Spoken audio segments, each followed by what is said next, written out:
हाँ, यह भी ठीक है। अच्छा तो इस साल मैं इसे दिल्ली लिए जा रहा हूँ। अगले साल देखा जाएगा। चंदर, इस महीने भर में मेरा सारा विश्वास हिल गया। सुधा का विवाह कितनी अच्छी जगह किया गया, मगर सुधा पीली पड़ गई है। कितना दुख हुआ देखकर। और बिनती के साथ यह हुआ। सचमुच यह जाति विवाह सभी परंपराएं बहुत ही बुरी है, बुरी तरह सड़ गई है। उन्हें तो काट फेंकना चाहिए। मेरा तो वैसे इस अनुभव के बाद सारा आदर्श ही बदल गया।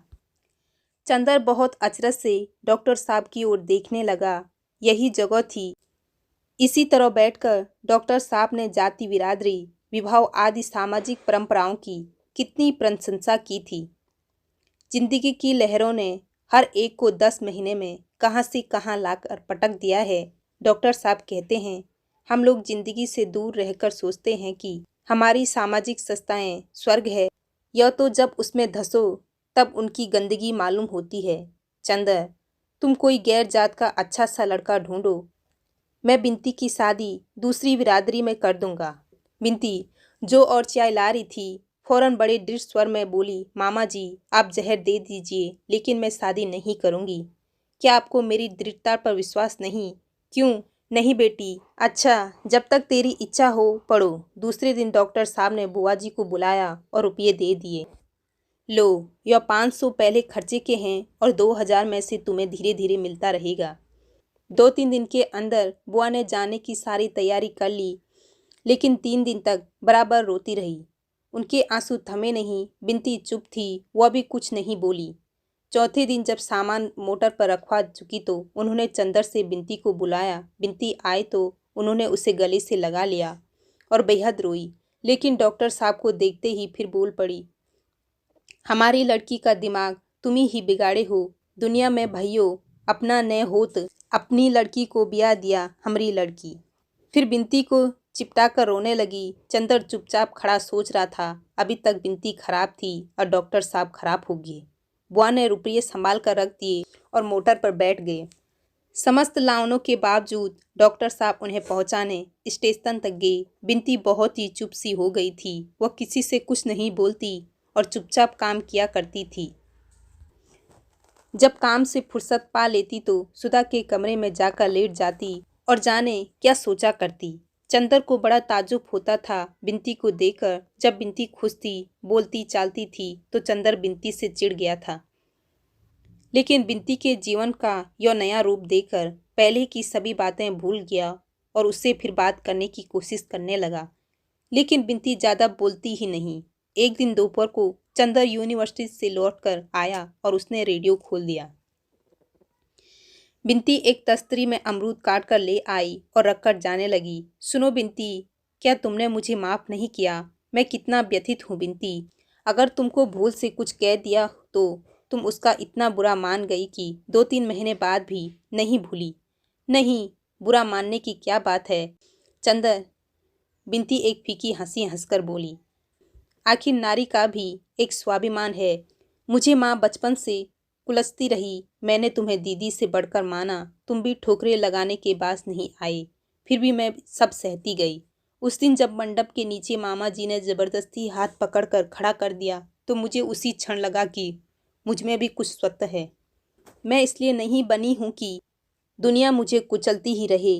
अब मैं विरोध करना, विद्रोह करना भी सीख गई हूँ। जिंदगी में स्नेह की जगह है, लेकिन स्वाभिमान भी कोई चीज़ है और तुम्हें अपनी जिंदगी में किसी की जरूरत भी तो नहीं है।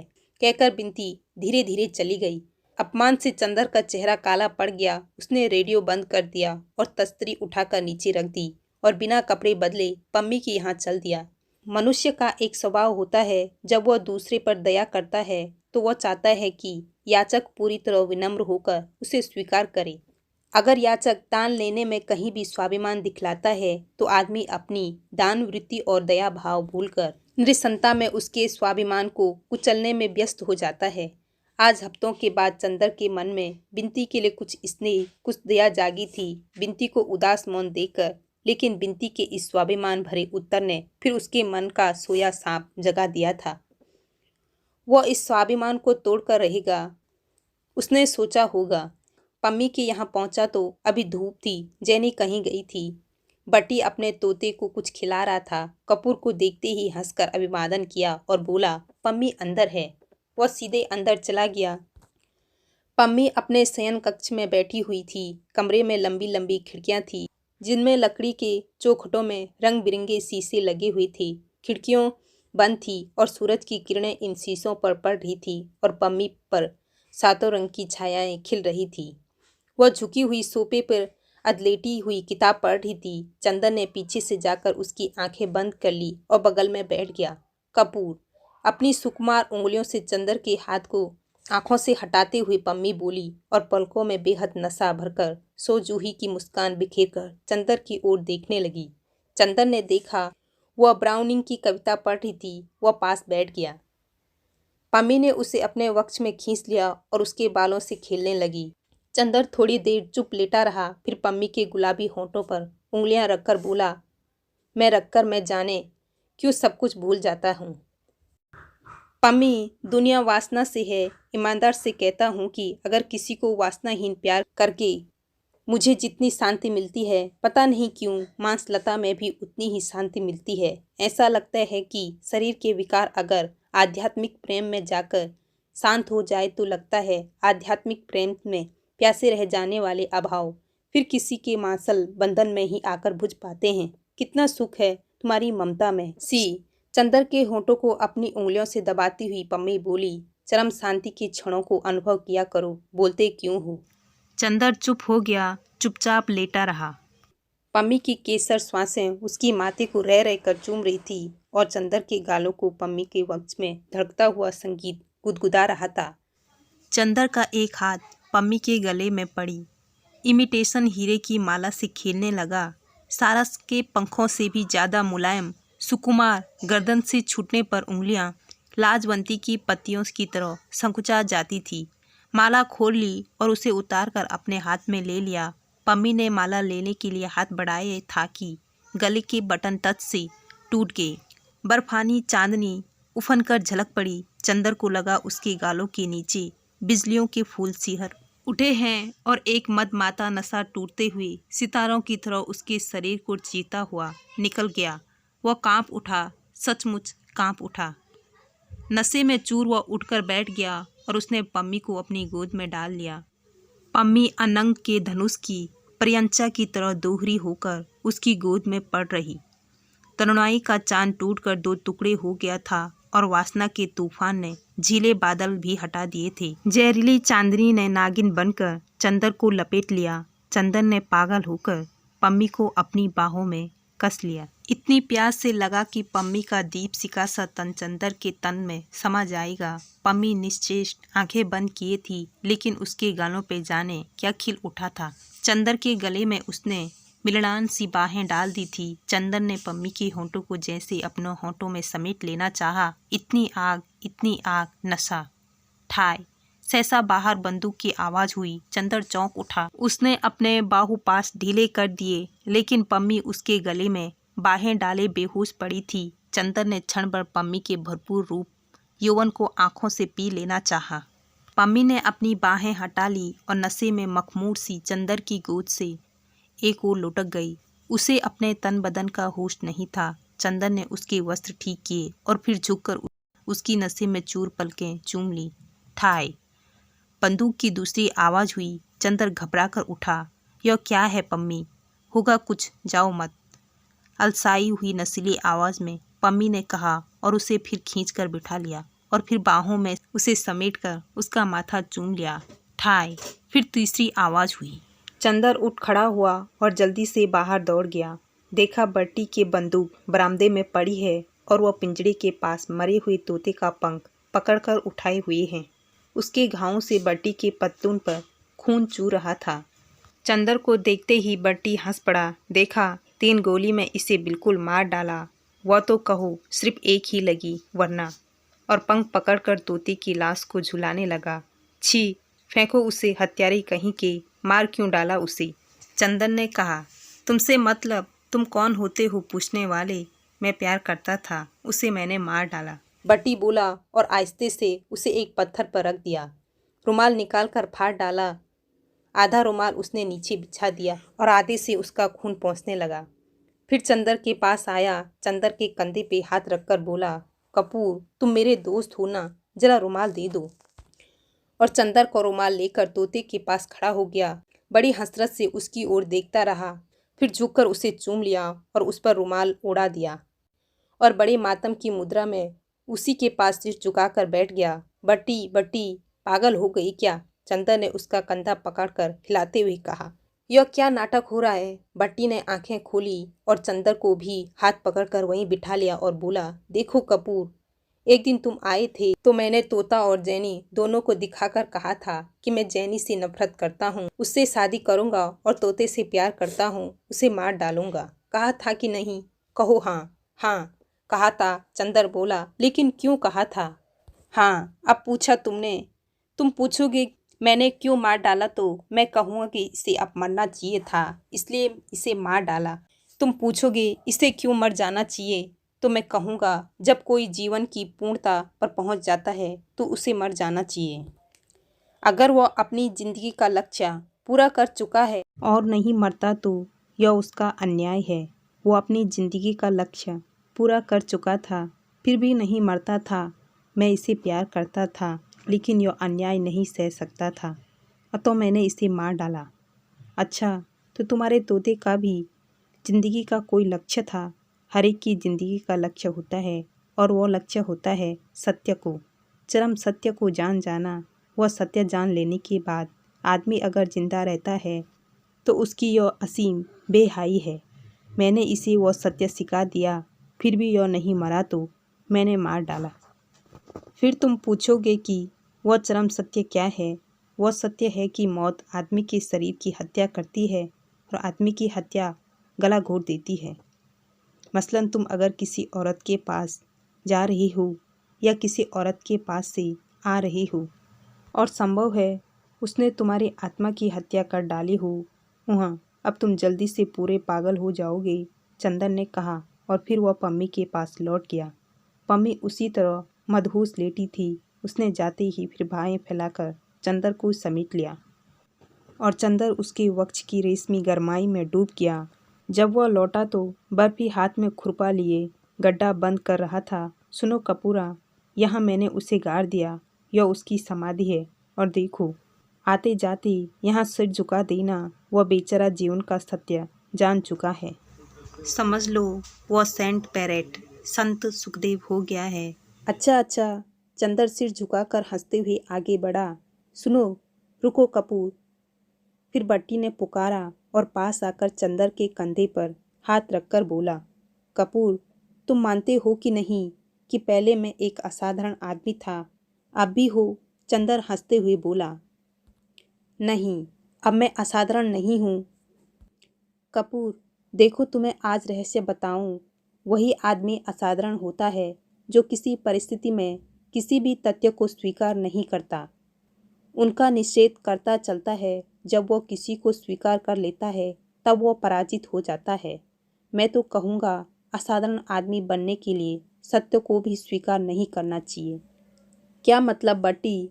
तुम तो दर्शन की भाषा में बोल रही हो। मैं अर्थशास्त्र का विद्यार्थी हूँ भाई, चंदन ने कौतूहल से कहा। देखो, अब मैंने विवाह स्वीकार कर लिया, जैनी को स्वीकार कर लिया, चाहे वो जैनी का सत्य ही क्यों न हो। पर महत्ता तो निषेध में होती है। सबसे बड़ा आदमी वो होता है जो अपना निषेध कर दे।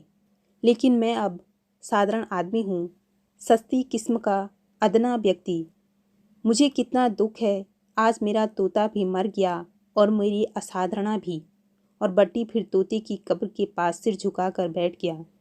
वह घर पहुंचा तो उसके पांव जमीन पे नहीं पड़ रही थी। उसने उगती हुई चांदनी चूमी थी। उसने तरुणाई के चांद को स्पर्शों से सिहरा दिया था। उसने नीली बिजलियां चूमी थी। प्राणों के सिरहन और गुदगुदी से खेलकर वो आ रहा था। वह पम्मी के होंठों के गुलाबी को चूम घूम कर गुलाबों के देश में पहुंच गया था और उसकी नसों में बहते हुए रस में गुलाब झूम उठे थे। वह सिर से पैर तक एक मदहोश प्यास बना हुआ था। घर पहुंचा तो जैसे उल्लास सा उसका अंग अंग नाच रहा हो। बिनती के प्रति दोपहर को जो आक्रोश उसके मन में उभर आया था वह भी शांत हो गया था। बिनती ने आकर खाना रखा। चंदन ने बहुत हंसते हुए बड़े मीठे स्वर में कहा, बिनती, आज तुम भी खाओ। नहीं, मैं नीचे खाऊंगी। अरे चल बैठ गिलहरी, चंदन ने बहुत दिन पहले से स्नेह के स्वर में कहा और बिनती की पीठ में एक घूंसा मारकर उसके पास बिठा लिया। आज तुम्हें नाराज नहीं रहने देंगे। ले खा पगली। नफरत से नफरत बढ़ती है, प्यार से प्यार जागता है। बिनती के मन का सारा स्नेह सूख गया था। वह चिड़चिड़ी, स्वाभिमानी, गंभीर और रूखी हो गई थी। लेकिन औरत बहुत कमजोर होती है। ईश्वर न करे कोई उसके हृदय की ममता को छू ले। वह सब कुछ बर्दाश्त कर लेती है, लेकिन अगर कोई किसी तरह उसके मन के रस को जगा दे तो वह फिर अपना सब अभिमान भूल जाती है। चंदन ने जब वह यहाँ आई थी तभी से उसके हृदय की ममता जीत ली थी, इसलिए चंदन के सामने सदा झुकती आई। लेकिन पिछली बार चंदन ने ठोकर मारकर सारा स्नेह बिखेर दिया था। उसके बाद उसके व्यक्तित्व का रस सूखता ही गया। क्रोध जैसे उसकी भौहों पर रखा रहता था। आज चंदन ने उसको इतने दुलार से बुलाए तो लगा वह जाने कितने दिनों का भूला स्वर सुन रही है। चाहे चंदन के प्रति उसके मन में कुछ भी आक्रोश क्यों न हो, लेकिन वह ईश्वर का आग्रह नहीं टाल सकती। यह वह भली प्रकार जानती थी। वह बैठ गई। चंदन ने एक और बनाकर बिनती के मुंह में दे दिया। बिनती ने खा लिया। चंदन ने बिनती की बाह में चुटकी काट कर कहा, अब दिमाग ठीक हो गया पगली का, इतने दिनों से अकड़ी फिरती थी। बिनती ने बहुत दिन के भूली हुई स्नेह के स्वर में कहा, खुद ही अपने आप दिमाग बिगाड़ते रहते हैं और हमें इल्ज़ाम लगाते हैं। तरकारी ठंडी तो नहीं है। दोनों में सुलह हो गई। जाड़ा अब काफ़ी बढ़ गया था। खाना खा लेने के बाद बिनती सॉल ओढ़े चंदन के पास आई और बोली, लो इलायची खाओगी? चंदन ने ले ली। छीलकर आधे दाने खुद खा लिए, आधे बिनती के मुंह में दे दिए। बिनती ने धीरे से चंदन की उंगली दांत से दबा दी। चंदन ने हाथ खींच लिया। बिनती उसी के पलंग पर पास ही बैठ गई और बोली, याद हुए तुम्हें? इसी पलंग पर तुम्हारा सिर दबा रही थी तो तुमने शीशी फेंक दी थी। हाँ याद है। अब कहो तुम्हें उठाकर फेंक दूँ? चंदन आज बहुत खुश था। मुझे क्या फेंकोगे? बिनती ने शरारत से मुंह बनाकर कहा। मैं तुमसे उठूंगी ही नहीं। जब अंगों का तूफान एक बार उठना सीख लेता है तो दूसरी बार उठते हुए देर नहीं लगती। अभी वो अपने तूफान में पम्मी को पीस कर आया था। सिरहाने बैठी हुई बिनती हल्का बादामी शॉल ओढ़े रह रह कर मुस्कुराती और गालों पर फूलों के कटोरे खिल जाते। आँख में एक नई चमक। चंदन थोड़ी देर देखता रहा। उसके बाद उसने बिनती को खींचकर कुछ हिचकते हुए बिनती के माथे पर अपने होंठ रख दिए। बिनती कुछ नहीं बोली, चुपचाप अपने छुड़ाकर सिर झुकाए बैठी रही और चंदन के हाथ को अपने हाथ में लेकर उसकी उंगलियां चिटकाती रही। सहसा बोली, अरे तुम्हारे कप का बटन टूट गया है, लाओ सिल दूँ। चंदन को पहले कुछ आश्चर्य हुआ, फिर कुछ ग्लानि। बिनती कितना समर्पण करती है उसके सामने वह, लेकिन उसने अच्छा नहीं किया। पम्मी की बात दूसरी है, बिनती की बात दूसरी। बिनती के साथ एक पवित्र अंतर ही ठीक रहता। बिनती आई और उसके कप में बटन सीलने लगी। सीते सीते बचे हुए डोरे को दांत से तोड़ती हुई बोली, चंदन एक बात कहें, मानोगे क्या? पम्मी की यहाँ मत जाया करो। क्यों? पम्मी अच्छी औरत नहीं है। वह तुम्हें प्यार नहीं करती, तुम्हें बिगाड़ती है। यह बात गलत है बिनती। तुम इसलिए कह रही हो ना कि उसमें वासना बहुत तीखी है। नहीं, यह नहीं। उसने तुम्हारी जिंदगी में सिर्फ एक नशा, एक वासना दी। कोई ऊंचाई, कोई पवित्रता नहीं। कहाँ दीदी, कहाँ पम्मी? किस स्वर्ग से उतरकर तुम किस नर्क में फंस गए? पहले मैं यही सोचता था बिनती, लेकिन बाद में मैंने सोचा कि माना किसी लड़की के जीवन में वासना ही तीखी है तो क्या इसी से वह निंदनीय है? क्या वासना स्वतः में निंदनीय है? गलत। यह तो स्वभाव और व्यक्तित्व का अंतर है बिनती। हर एक से हम कल्पना नहीं मांग सकते, हर एक से वासना भी नहीं पा सकते। बादल है पर उस पर किरण पड़ेगी। इंद्रधनुष ही खिलेगा, फूल है उस पर किरण पड़ेगी, तब सुसुम ही आएगा। बादल से हम मांगने लगे तब सुसुम, और फूल से मांगने लगे इंद्रधनुष, तो यह तो हमारी एक कवित्वमयी भूल होगी। माना एक लड़की के जीवन में प्यार आया, उसने अपने देवता के चरणों पे अपनी कल्पना चढ़ा दी। दूसरी के जीवन में प्यार आया, उसने चुंबन, आलिंगन और गुदगुदी की बिजलियाँ दी। एक बोली, देवता मेरे, मेरा शरीर चाहे जिसका हो, मेरी पूजा भावना, मेरी आत्मा तुम्हारी है और वह जन्म जन्मांतर तक तुम्हारी रहेगी। और दूसरी दीपशिखा सी लहरा कर बोली, दुनिया कुछ कहे अब तो मेरा तन मन तुम्हारा है, मैं तो बेकाबू हूँ, मैं करूँ क्या। मेरे तो अंग अंग जैसा अलसा कर चूर हो गए हैं। तुम्हारी गोद में गिर पड़ने के लिए मेरी तरुणाई पुलक उठी है। तुम्हारे आलिंगन में पिस जाने के लिए मेरे लाज के बंधन जैसे शिथिल हुए जाते हैं। मैं करूँ तो क्या करूँ। कैसा नशा पिला दिया है तुमने, मैं सब कुछ भूल गई हूँ। तुम चाहे जिसे अपने कल्पना दो, अपनी आत्मा दो, लेकिन एक बार अपने जलते हुए होंठों में मेरे नरम गुलाबी होंठ समेट लो ना। बताओ बिनती, क्यों पहली की भावना ठीक है और दूसरी की प्यास गलत। बिनती कुछ देर तक चुप रही, फिर बोली, चंदर तुम बहुत गहराई से सोचते हो, लेकिन मैं तो एक मोटी सी बात जानती हूँ कि जिसके जीवन में वह प्यास जग जाती है वह फिर किसी भी सीमा तक गिर सकता है, लेकिन जिसने त्याग किया, जिसकी कल्पना जागी, वह किसी भी सीमा तक उठ सकता है। मैंने तो तुम्हें उठते हुए देखा है। गलत है बिनती, तुमने गिरते हुए देखा है मुझे। तुम मानोगी कि सुधा से मुझे कल्पना ही मिली थी, त्याग ही मिला था, पवित्रता ही मिली थी, पर वह कितनी दिन टिकी। और तुम यह कैसे कह सकती हो कि वासना आदमी नीचे ही गिराती है। तुम आज की ही घटना लो, तुम यह तो मानोगी कि अभी तक मैंने तुम्हें अपमान और तिरस्कार ही दिया था। खैर उसकी बात जाने दो। बिनती बोली, नहीं, बात आ गई तो मैं साफ कहता हूँ कि आज मैंने तुम्हारा प्रतिदान देने की सोची।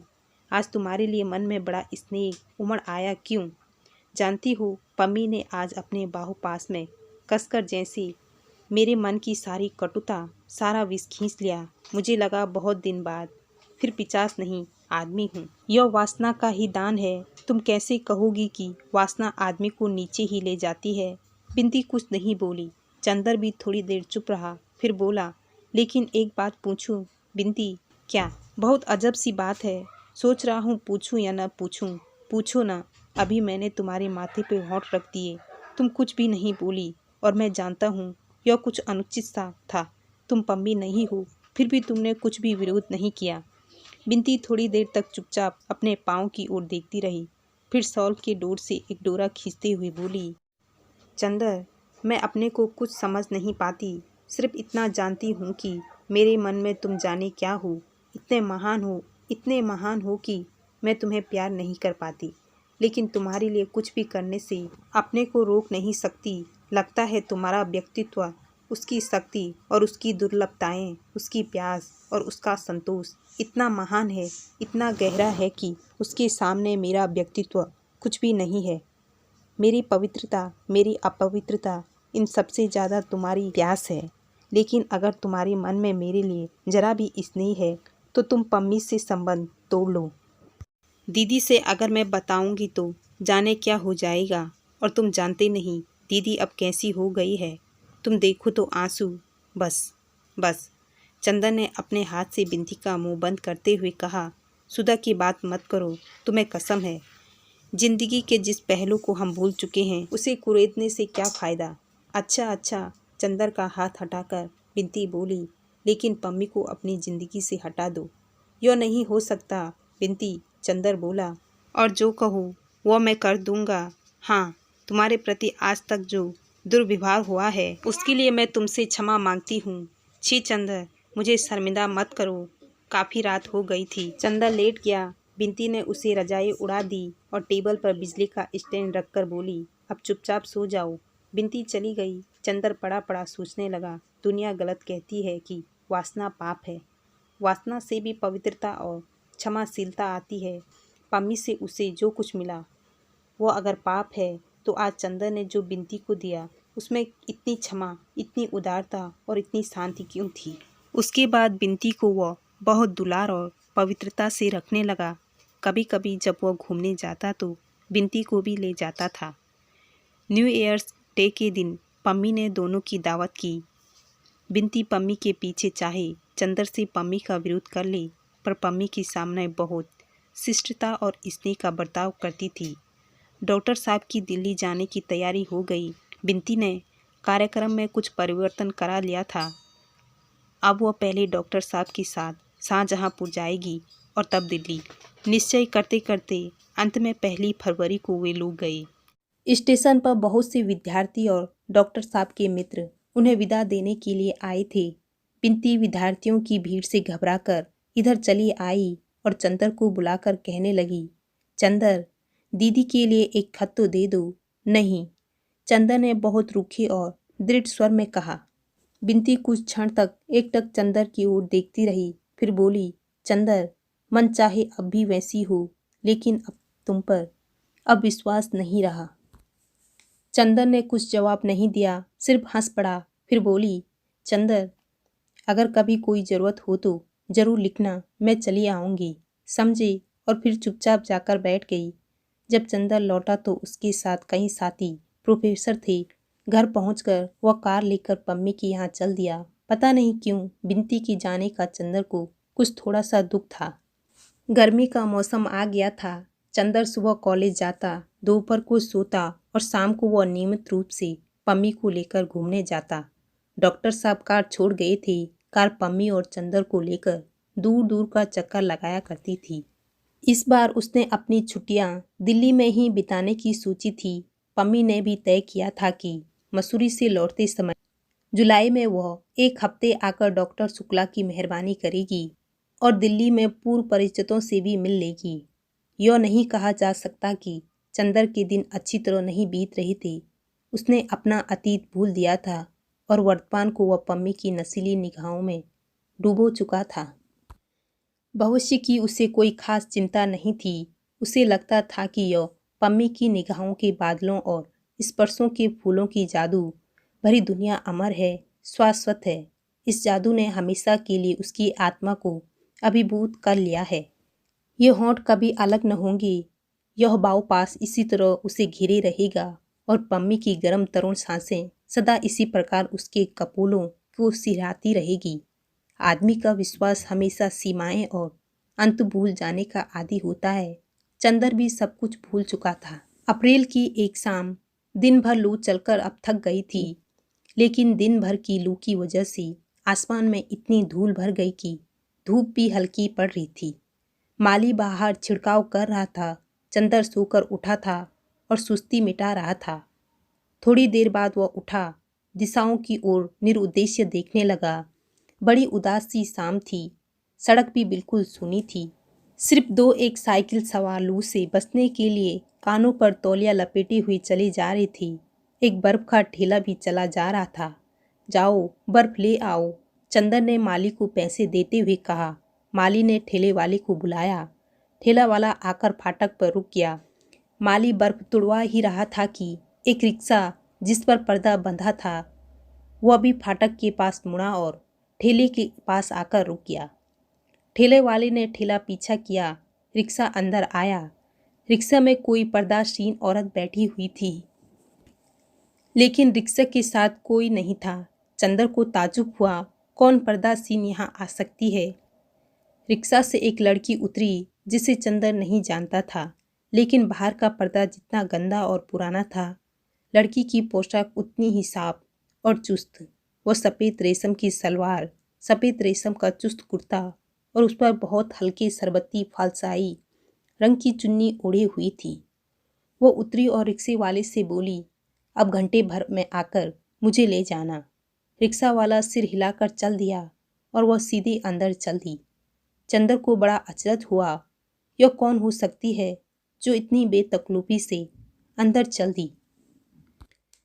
उसने सोचा शायद शरणार्थियों के लिए चंदा मांगने वाली कोई लड़की हो, मगर अंदर तो कोई है ही नहीं।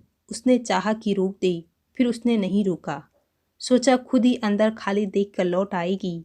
माली बर्फ लेकर आया और अंदर चला गया। वह लड़की लौटी। उसके चेहरे पर कुछ आश्चर्य, कुछ चिंता की रेखाएं थी। अब चंदर ने उसे देखा। एक सांवली लड़की थी, कुछ उदास, कुछ और बीमार सी लगती थी। आंखें बड़ी बड़ी लगती थी, जो रोना भूल चुकी है और हंसने में भी अशक्त है। चेहरे पर एक पीली छां थी। ऐसा लगता था देखने से ही कि लड़की दुखी है, पर अपने को संभालना जानती है। वह आई और बड़ी फीकी मुस्कान के साथ बड़ी शिष्टता के स्वर में बोली, चंदर भाई सलाम।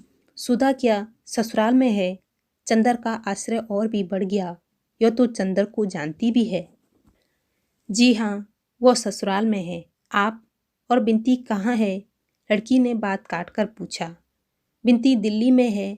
क्या उसकी भी शादी हो गई? जी नहीं, डॉक्टर साहब आजकल दिल्ली में है, वो उन्हीं के पास पढ़ रही है। बैठ तो जाइए, चंदन ने कुर्सी खिसकाकर कहा। अच्छा, तो आप यहीं रहते हैं? अब नौकर हो गई होंगी। जी हाँ, चंदन ने अचरज में डूब कर कहा। लेकिन आप इतनी जानकारी और परिचय की बातें कर रही है, मैंने आपको पहचाना नहीं, क्षमा कीजिएगा। वो लड़की हंसी, जैसे अपनी किस्मत, जिंदगी, अपने इतिहास पर हंस रही हूँ। आप मुझको कैसे पहचान सकते हैं? मैं ज़रूर आपको देख चुकी थी। मेरे आपके बीच में दरअसल एक रोशनदान था। मेरा मतलब सुधा से है। ओह, मैं समझा, आप गेसु हैं? जी हाँ, और गेसु ने बहुत तमीज़ से अपनी चुन्नी ओढ़ ली। आप तो शादी के बाद जैसे बिल्कुल खो सी गई। अपनी सहेली को भी एक खत नहीं लिखा। अख्तर मियाँ मजे में हैं। आपको यह सब कैसे मालूम? बहुत आकुल होकर गेसु बोली। उसकी पीली आंखों में और भी मैलापन आ गया। मुझे सुधा से मालूम हुआ था। मैं तो उम्मीद कर रहा था कि आप हम लोगों को एक दावत जरूर देगी, लेकिन कुछ मालूम ही नहीं हुआ। एक बार सुधा जी ने मुझे आपके यहाँ भेजा तो मालूम हुआ कि आप लोगों ने मकान ही छोड़ दिया है। जी हाँ, मैं देहरादून में थी। अम्मी जान वगैरह सभी वहीं थी। अभी हाल में वहाँ कुछ पनाहगीर पहुँचे। पनाहगीर? जी, पंजाब की सिख वगैरह कुछ झगड़ा हो गया तो हम लोग चले आए। अब सब लोग यहीं हैं। अख्तर मियाँ कहाँ हैं? मिर्ज़ापुर में पीतल का रोजगार कर रहे हैं और उनकी बीबी देहरादून में थी। यह सज़ा क्यों दी आपने उन्हें? सज़ा की कोई बात नहीं। गेसु का सर घुटता हुआ सा मालूम दे रहा था। उनकी बीबी उनके साथ है। क्या मतलब? आप अजब सी बातें कर रही है। अगर मैं भूल नहीं सकता तो आपकी। जी हाँ, बड़ी ही उदास हंसी हंसकर गेसु बोली।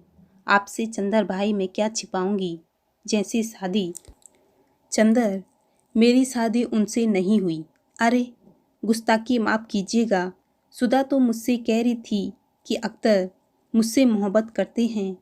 गेसु बात कट कर बोली और बड़ी गंभीर हो गई और अपनी चुन्नी की छोर में लगे हुए सितारे को तोड़ती हुई बोली। मैं सचमुच नहीं समझ पाई कि उनके मन में क्या है। उनके घर वालों ने मेरे बजाय फूल को ज़्यादा पसंद किया। उन्होंने फूल से ही शादी कर ली। अब अच्छी तरह निभ रही है दोनों की। फूल तो इतने अरसे में एक बार भी हम लोगों से मिलने नहीं आई। अच्छा, चंदर चुप होकर सोचने लगा। कितनी बड़ी प्रवंचना हुई इस लड़की की जिंदगी में और कितने दबे स्वरों में यह कहकर चुप हो गई। एक भी आंसू नहीं, एक भी सिसकी नहीं। संयंत्र स्वर और फीकी मुस्कान। बस चंदर चुपचाप उठकर अंदर गया। महराजिन आ गई थी। कुछ नाश्ता और शरबत भेजने के लिए कहकर चंदर बाहर आया। गेसु चुपचाप लॉन की ओर देख रही थी। शून्य निगाहों से चंदर आकर बैठ गया और बोला, बहुत धोखा दिया आपको। छी, ऐसी बातें नहीं कहते चंदर भाई। कौन जानता है कि यह अख्तर की मजबूरी रही हो। जिसको मैंने अपना सरताज माना, उसके लिए ऐसा ख्याल भी दिल में लाना गुनाह है। मैं इतनी गिरी हुई नहीं हूँ कि यह सोचूं कि उन्होंने धोखा दिया। गेसु दांत तले जबान दबाकर बोली। चंदर दंग रह गया। क्या गेसु अपने दिल से कह रही है? इतना अखंड विश्वास है। गेसु को अख्तर पर शरबत आ गया था। गेसु ने तकल्लुफ नहीं किया, लेकिन बोली, आप बड़े भाई हैं, पहले आप शुरू कीजिए। आपकी फिर कभी अख्तर से मुलाकात नहीं हुई? चंदन ने एक घूंट पीकर कहा। हुई क्यों नहीं, कई बार वो अम्मी जान के पास आए। आपने कुछ नहीं कहा। कहती क्या? यह सब बातें कहने सुनने की होती है। और फिर फूल वहाँ आराम से है। अख्तर भी फूल को जान से ज़्यादा प्यार रखते हैं। यही मेरे लिए बहुत है। और अब कहकर क्या करूँगी? जब फूल से शादी तय हुई और वे राजी होगी, तभी मैंने कुछ नहीं कहा। अब तो फूल की मांग, फूल का सुहाग मेरे लिए सुबह की अजान से ज़्यादा पाक है। गेसु ने शरबत में निगाहें डुबे हुए कहा। चंदर क्षण भर चुप रहा, फिर बोला, अब आपकी शादी अम्मी जान कब कर रही है? कभी नहीं। मैंने कष्ट कर लिया है कि मैं शादी ताउम्र नहीं करूँगी। देहरादून के मैटरनिटी सिटी में काम सीख रही हूँ। पूरा कोर्स हो गया, अब किसी अस्पताल में काम करूँगी। आप? क्यों? आपको ताज्जुब क्यों हुआ? मैंने अम्मी जान को इस बात के लिए राजी कर लिया है। मैं अपने पैरों पर खड़ी होना चाहती हूँ। गेसु ने शरबत से बर्फ निकालकर फेंकते हुए कहा, मैं आपकी जगह होता तो दूसरी शादी करता और अख्तर से भरसक बदला लेता। बदला? गेसु मुस्कुराकर बोली, छी चंदर भाई, बदला, गुरेज, नफरत, इससे आदमी न कभी सुधरा है न सुधरेगा। बदला और नफरत तो अपने मन की कमजोरी को जाहिर करते हैं, और फिर बदला मैं लूँ किससे? उससे दिल की तन्हाइयों में मैं जिससे सजती पड़ती हूँ, यह कैसे हो सकता है? गेसु के माथे पर विश्वास का तेज दमक उठा। उसकी बीमार आंखों में धूल लहरा उठी। उसका कंचन लता सा तन जगमगाने लगा। कुछ ऐसी दृढ़ता थी उसकी आवाज में, ऐसी गहराई थी उसकी ध्वनि में कि चंदर देखता ही रह गया। वह जानता था कि गेसु के दिल में अख्तर के लिए कितना प्रेम था। वह यह भी जानता था कि गेसु अख्तर की शादी के लिए किस तरह पागल थी। वह सारा सपना ताश के महल की तरह गिर गया, और परिस्थिति ने ही नहीं, खुद अख्तर ने धोखा दिया। लेकिन गेसु के माथे पर सिकन नहीं, भौहों में बल नहीं, होंठों पर शिकायत नहीं। नारी के जीवन का यह कैसा अमिट विश्वास था, यानी जिसे गेसु ने अपने प्रेम का स्वर्ण मंदिर समझा था, वह ज्वालामुखी बनकर फूट गया। और उसने दर्द को पिघली आग की धारा में गेसु को डुबो देने की कोशिश की, लेकिन गेसु है कि अटल चट्टान की तरह खड़ी है। चंदर के मन में कहीं कोई टीस उठी। उसके दिल की धड़कनों ने कहीं पर उससे पूछा, और चंदर, तुमने क्या किया? तुम पुरुष थे, तुम्हारे सबल कंधे किसी के प्यार का बोझ क्यों नहीं ढो पाए? चंदर। लेकिन चंदर ने अपनी अंतःकरण की आवाज को अनसुनी करते हुए पूछा, तो आपके मन में जरा भी दर्द नहीं अख्तर को न पाने का? दर्द? गेसु की आवाज डूबने लगी। निगाहों की जर्द पंखुड़ियों पर हल्की पानी की लहर दौड़ आ गई। दर्द? यह तो सिर्फ सुधा समझ सकती है चंदर भाई। बचपन से वह मेरे लिए क्या थी, यह वही जानती है। मैं तो उनका सपना देखते देखते उनका सपना ही बन गई थी। लेकिन खैर, दर्द इंसान के यकीदे को और मजबूत न कर दे, आदमी को कदमों को और ताकत न दे, आदमी के दिल को ऊंचाई न दे तो इंसान क्या? दर्द का हाल पूछते हैं आप? कयामत के रोज तक मेरी मेहनत उन्हीं का आसरा देखेगी चंदर भाई। लेकिन उसके लिए जिंदगी में तो खामोश ही रहना होगा, बंद घर में जलते हुए चिराग की तरह घुलना होगा। और अगर मैंने उनको अपना माना है तो वह मिलकर ही रहेंगे। आज न सही, कयामत के बाद सही। मोहब्बत की दुनिया में जैसे एक दिन उनके बिना कट जाता है, वैसे एक जिंदगी उनके बिना कट जाएगी, लेकिन उसके बाद वो मेरे होकर रहेंगी। चंदर का दिल कांप उठा। गेसु की आवाज में तारे बरस रही थी। और आपसे क्या कहूँ चंदर भाई, आपकी बात मुझसे छिपी है। मैं जानती हूँ, सब कुछ जानती हूँ। सच पूछिए तो जब मैंने देखा कि आप कितनी खामोशी से अपनी दुनिया में आग लगते देख रहे हैं और फिर भी हंस रहे हैं, तो मैंने आपसे सबक लिया। हमें नहीं मालूम था कि हम और आप दोनों भाई बहनों की किस्मत एक सी है। चंदर के मन में जाने कितने घाव घसट उठे, उसके मन में जाने कितना दर्द उमड़ने से लगा था। गेसु उसे क्या समझ रही है मन में, और वह कहाँ पहुँच चुका है।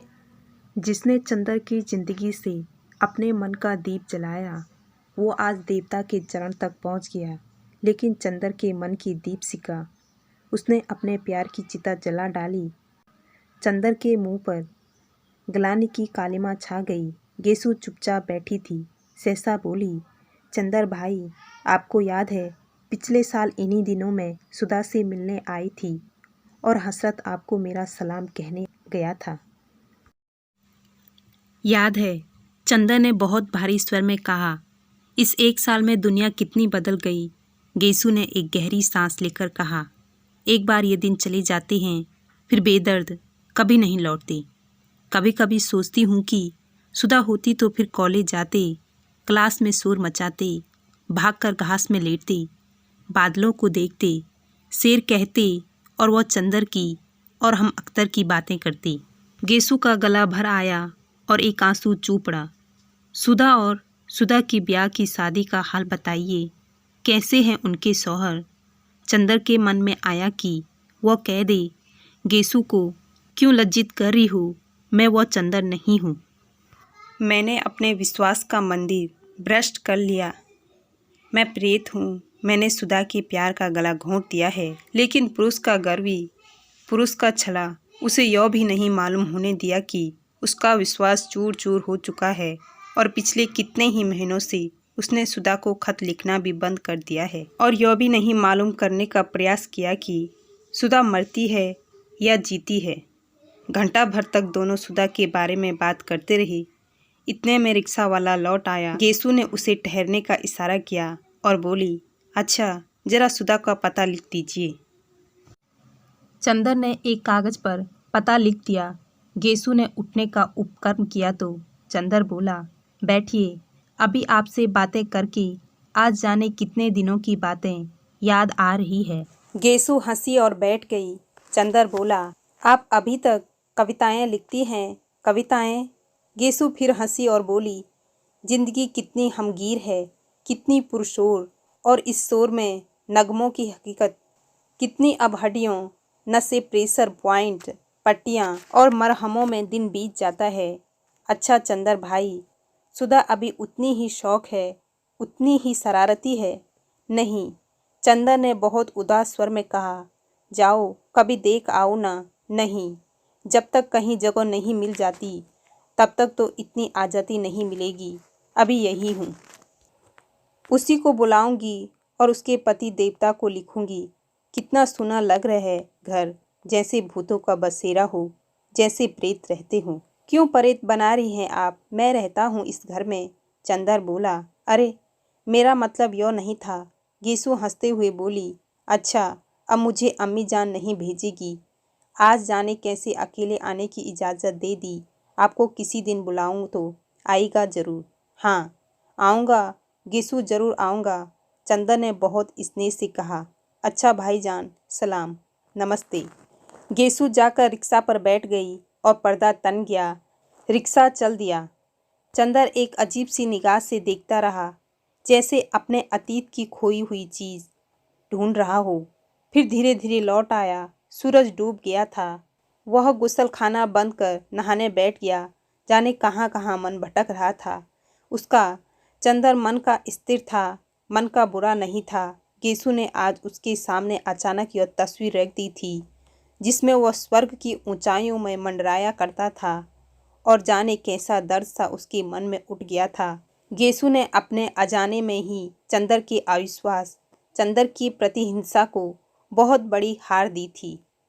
उसने सिर पर पानी डाला तो उसे लगा यह पानी नहीं, जिंदगी की धारा है, पिघले हुए अंगारों की धारा, जिसमें पकड़कर केवल वही जिंदा बच पाया है, जिसके अंगों में प्यार का अमृत है। और चंदर के मन में क्या है? महज वासना का विष।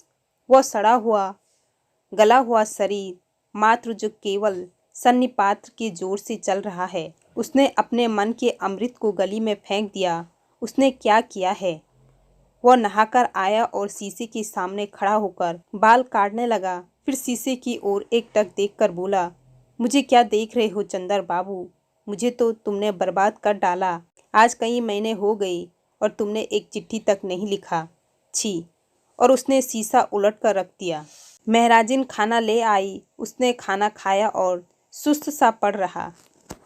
भैया आज घूमे न जाबो? नहीं, चंदर ने कहा और पड़ा पड़ा सोचने लगा। पम्मी के यहाँ नहीं गया? यह गेसु दूसरे कमरे में बैठी थी। इस कमरे में बिनती उसे कैलाश का चित्र दिखा रही थी। चित्र उसके मन में घूमने लगे। चंदर, क्या इस दुनिया में तुम ही रह गए थे फोटो दिखाकर पसंद कराने के लिए? चंदर का हाथ उठा, तर से एक तमाचा। चंदर, चोट तो नहीं आई? मान लिया कि मेरे मन ने मुझसे न कहा हो। तुमसे तो मेरा मन कोई बात नहीं छिपाता। तो चंदर, तुम शादी क्यों नहीं कर लेते? पापा लड़की देख आएंगे, हम भी देख लेंगे। तो फिर तुम बैठो तो हम पढ़ेंगे, वरना हमें शर्म लगती है। चंदर, तुम शादी मत करना, तुम इन सब के लिए नहीं बने हो। नहीं सुधा, तुम्हारे वक्ष पर सिर रखकर कितना संतोष मिलता है। आसमान में एक एक करके तारे टूटते जा रहे थे। वह पम्मी के यहाँ नहीं गया। 1 दिन, 2 दिन, 3 दिन, अंत में चौथे दिन शाम को खुद आई। चंदर खाना खा चुका था और लॉन पर टहल रहा था। पम्मी आई। उसने पम्मी का स्वागत किया, लेकिन उसकी मुस्कुराहट में उल्लास नहीं था। कहो कपूर, आए क्यों नहीं? मैं समझी तुम बीमार हो गई। पम्मी ने लॉन पर पड़ी कुर्सी में बैठते हुए कहा। आओ बैठो ना। उसने चंदर की ओर कुर्सी खिसकाई। बैठते नहीं, तुम बैठो, मैं टहलता रहूँगा। चंदर बोला और कहने लगा, पता नहीं क्यों पम्मी, 2-3 दिन से तबीयत बहुत उदास सी है। तुम्हारे यहाँ आने को तबीयत नहीं हुई? क्यों, क्या हुआ? पम्मी ने पूछा और चंदर का हाथ पकड़ लिया। चंदर पम्मी की कुर्सी के पीछे खड़ा हो गया। पम्मी ने चंदर के दोनों हाथ पकड़कर अपने गले में डाल लिए और अपना सिर चंदर से टिकाकर उसकी ओर देखने लगी। चंदर चुप था। न उसने पम्मी के गाल थपथपाए, न हाथ दबाया, न अकलें बिखेरी और न निगाहों में नशा ही बिखेरा। औरत अपने प्रति आने वाले प्यार और आकर्षण को समझने में चाहे एक बार भूल कर जाए, लेकिन वह अपने प्रति आने वाली उदासी और उपेक्षा को पहचानने में कभी भूल नहीं करती। वह होंठों पर होंठों के स्पर्शों को गुणतम अर्थ समझ सकती है। आपकी स्पर्श में आपकी नसों से चलती हुई भावना पहचान सकती है। वो आपके वक्त से सिर टिकाकर अपने दिल की धड़कनों की भाषा समझ सकती है, यदि उसे थोड़ा सा भी अनुभव है और आप उसके हाथ पर हाथ रखते हैं तो स्पर्श की अनुभूति से ही जान जाएगी कि आप उससे कोई प्रश्न कर रहे हैं, कोई याचना कर रहे हैं, सांत्वना दे रहे हैं या सांत्वना मांग रहे हैं, क्षमा मांग रहे हैं या क्षमा दे रहे हैं, प्यार का प्रारंभ कर रहे हैं या समाप्त कर रहे हैं, स्वागत कर रहे हैं या विदा कर रहे हैं। यह पुलक का स्पर्श है या उदासी का चाव, और नशे का स्पर्श है या खिन्नता और बेईमानी का। पम्मी चंदर के हाथों को छूते ही जान गई कि हाथ चाहे गर्म हो, लेकिन स्पर्श बड़ा शीतल है, बड़ा नीरस। उसमें वह पिघली हुई आग की शराब नहीं है जो अभी तक चंदर के होंठों पर धकधकी थी, चंदर के स्पर्शों में बिखरती थी। कुछ तबीयत खराब है कपूर, बैठ जाओ। पम्मी ने उठकर चंदर को जबरदस्ती बिठा दिया। आजकल बहुत मेहनत पड़ती है। क्यों, चलो तुम हमारे यहाँ रहो। पम्मी में केवल शरीर की प्यास थी। यह कहना पम्मी के प्रति अन्याय होगा। पम्मी में एक बहुत गहरी हमदर्दी थी चंदर के लिए। चंदर अगर शरीर की प्यास को जीत भी लेता तो उसकी हमदर्दी को वो नहीं ठुकरा पाता था।